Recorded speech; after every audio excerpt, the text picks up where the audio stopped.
These last few weeks have been very tough, and I want to kind of talk to you guys about it, and then we can kind of go from there. But I think this will help all of us.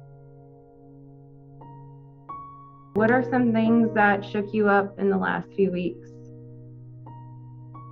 I had to move out of my apartment, and I know that everyone that stayed in the village had to move out, and that's like 8 buildings worth of people. One of my friends in Homa, his dad has like a big like warehouse, so I got a trailer and like moved everything there, and it's kind of just sitting in the warehouse right now.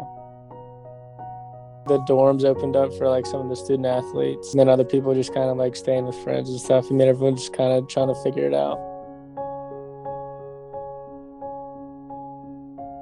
So I'm currently working in Baton Rouge at our backup center because the roof at the office I work in Vacherie got blown off from the hurricane, and they're currently gutting pretty much the entire building.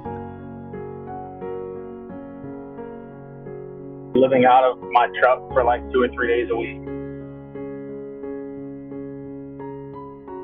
Turning on the highway to come home and just seeing like so many people's houses like completely destroyed. It was pretty devastating. I was lucky with seeing how much everyone else has lost so much.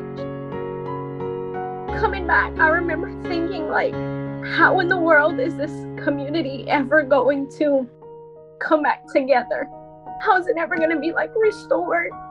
Every morning, I've been driving to work this past week and seeing so many people like rallying together, like linemen everywhere. We have National Guard like littering the streets over here, handing stuff out. We have roofers on everyone's roof, people cleaning people's yards.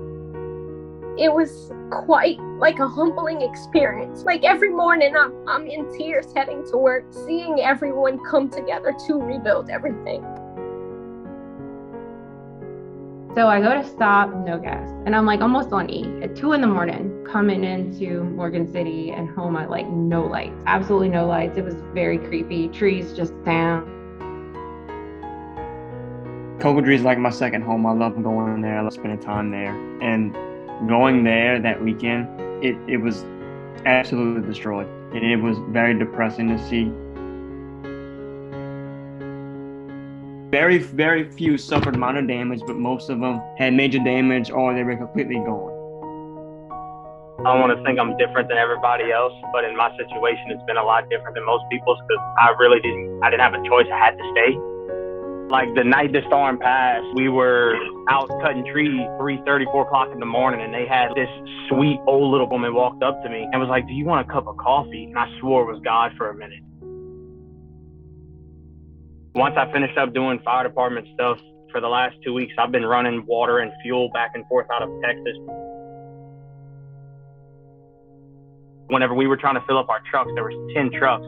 They had people that were coming to pay for us to fill up. They didn't want us to spend our money because we were bringing back supplies. They were like, "No, it's the least we can do. Like, you're helping these people out. We want to help you out." The first time that I went in for my interview, I was astonished as to how beautiful it was from the inside. And coming back after the hurricane, it was like everything was just gone. Whenever my dad and I were the first ones to wake up after the storm, we drive home from Houston and like it was dark. So like the next morning we woke up and went outside and like we're just looking at it all. He just looked at me and he was like, "This is humbling."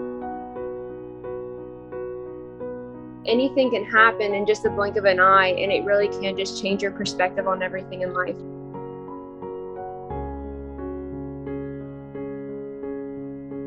I'm anxious at having to get back to normal when nothing is normal. And I said, keep moving forward. That's how, knowing we have to push through to prosper. And people that have worked their whole lives to have it all destroyed in a day. I think it's definitely something that we're never going to forget.